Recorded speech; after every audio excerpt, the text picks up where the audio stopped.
Very serious question to ask you guys about this card. Are we looking at a shill bid right here, or are we not? Says whoever is doing this needs to be outed. Time for the community to put any differences aside and come together to get these bad actors out of it. This Ronald Jones 2018 Optic Downtown PSA 10 is bidding for over $400. Last recent comps before that were less than $150. What he's referring to is shill bidding. And he specifically mentions this card behind me. It's a 2023 Panini Select WWE The Rock 1/1 Black Prism. Seems like he's being consistently outbid by zero feedback bidders. Apparently it's the same two names that have been shilling auctions for months.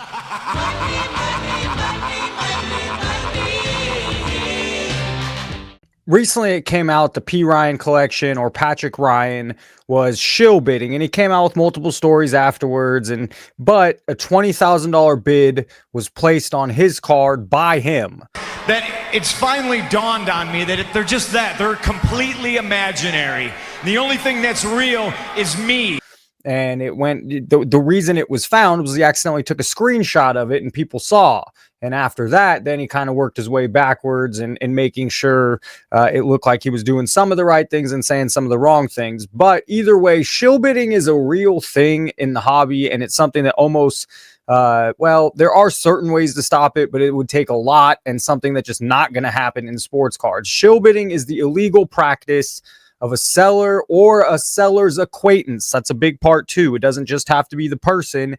It could be a buddy. It could easily be an accomplice here, placing bids on his or her card, or any good, really, in this case cards, to drive up the price. Whether that's you put in a $10 bid early on, whether it's you put in a $1,000 bid midway, or whether it's you put in a $20,000 bid. These are all cases of shill bidding. And I'm going to put a really good image on the screen I found of where the bidder would be, where this little this bidder subset, the shill bidder, if it's not you doing it yourself, it's one of the bidders. And it could be you, it could be a friend, and it ends up hurting pretty much all of the other people bidding on the item. It means that the card is going to sell for more than what the organic price would have been, or what the real price would have been, without someone in the process bumping up the card. And with it being 2025, with there being a lot of new TCG people, with there being a lot of new sports card people, it's important that we remind them what shill bidding is. And in some of the forums, you're going to say, oh, this person doesn't cancel sales, so they're not shill bidding. It's probably themselves writing this, but it has nothing to do with the cancellation of a sale, because me and a friend could easily finish a sale and then just, okay, here's your money back, here's your card back, and you sell that card on a different platform, a different way, at a show, or someone on Facebook. It just because it looks it's the internet, and things are very, very difficult to see on the internet. And then when you're dealing with sports cards, that adds a whole nother layer of difficult to deal with. So what came out today, we're going to get into a few cases of shill bidding. What came out recently was the Patrick Ryan through Acquire. Acquire's Jesse Craig. Jesse Craig was PWCC. PWCC got kicked off of eBay for shill bidding. Breaking news today as eBay reports shill bidding scheme by PWCC. Don't worry, PWCC clapped back saying they're clean as a whistle. Odd connections. Patrick Ryan dropped a massive $20,000 bid. He used Acquire, who was listing the card on Fanatics. Now, Acquire, again, is Jesse Craig's company, who was with PWCC, who got kicked off eBay for shill bidding. And as Patrick Ryan was showing some of his stuff, high-end stuff, looking good, he accidentally showed that he bid on his own card. So after that happened, he says he contacted Acquire, Fanatics finds out, they pull the card. Are you sure this is legal? I don't know. It's fun though, isn't it? And here's Blowout Forums. Let's not fool ourselves. It's not just Golden. It's the whole damn hobby. So in this case, someone was saying Golden had been shilling certain cards. And this story runs deeper. But this commenter says it's PWCC, eBay, Alt, Heritage, Mile High. They all have shilling going on. There will always be someone to drive up the price by bidding with no intention on winning the card or helping out the seller or being even more nefarious than that. So if we go deeper into that story, get out of here. The original poster says he noticed this starting a few weeks ago. This is back in September 2023. So just 2 years ago, every Golden Weekly auction, there was these huge prices. So we have a $1,400 Jordan 9798 Ultra Star Power, and the last sold was $1,400. Yet on this current auction, it was selling for $7,200. And yet another one of a 2023 Panini, that's hilarious, Hasbulla card, and on the post it said it was last sold for $455, and currently it was at $6,000. And there's several more of these. A Brady I'll put on the screen. And he even they roll with more. And if we scroll down on this post, you're going to find that, who ends up commenting? Well, it's Dave at golden.com. In regard to this thread, our internal methods are determined in certain ways that the same cosigner appeared to have very irregular bid patterns. Basically, they banned the cosigner. We've pulled 100% of the cosigner's items. And long story short, shill bidding. I feel like it's hard to trust some of the data out there when shill bidding is as common as it is, especially for the higher end market. You know, it's one of the reasons the higher end market scares me, because it's absolutely manipulating the market, and it has ripple effects on down the line, not just to that card, but to any similar kind of card. So it makes it hard to trust the market values of things. So basically, here we have a guy retro, or R5 tro on whatnot, and he says that just bidding it up so no one steals it. Honestly, can't let Bubba hurt the market. Have to bid them up. So basically, he's got a friend in there bidding up the card so he doesn't take a huge loss on the card.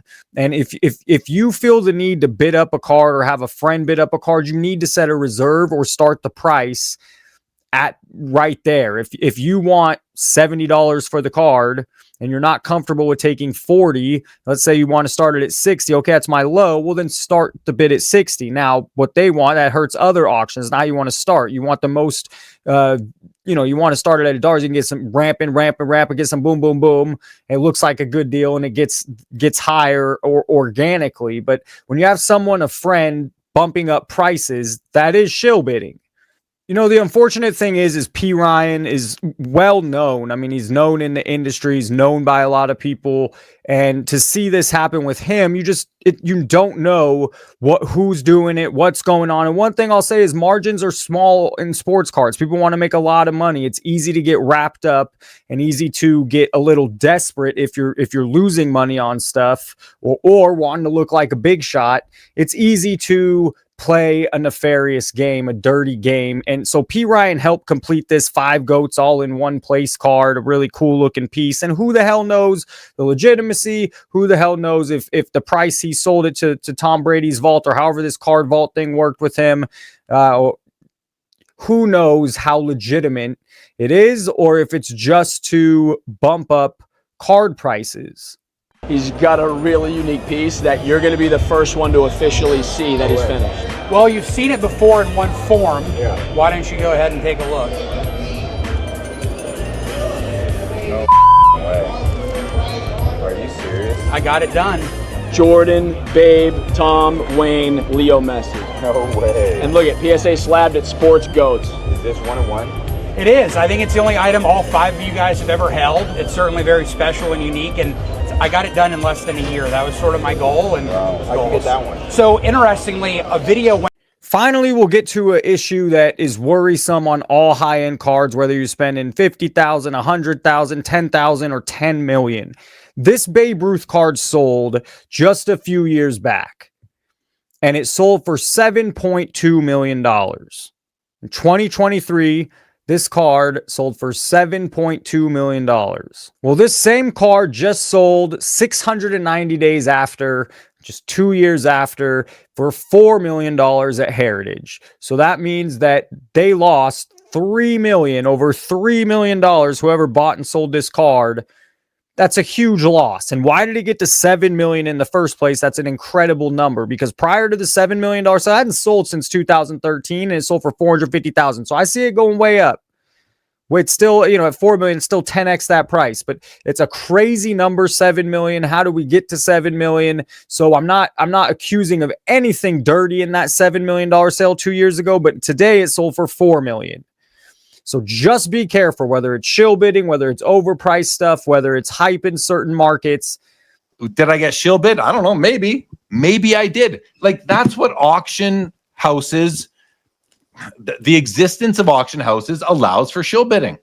It just does. And even if you were to sell yourself, you could I don't know if there's any solution, Joe.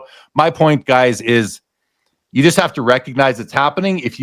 I don't think we're ever going to stop it. I don't think there's a way to stop it. Good Lord, I need a drink.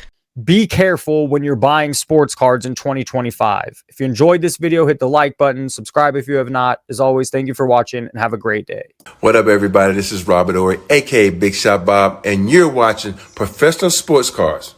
Hey, by the way, go buy my rookie card.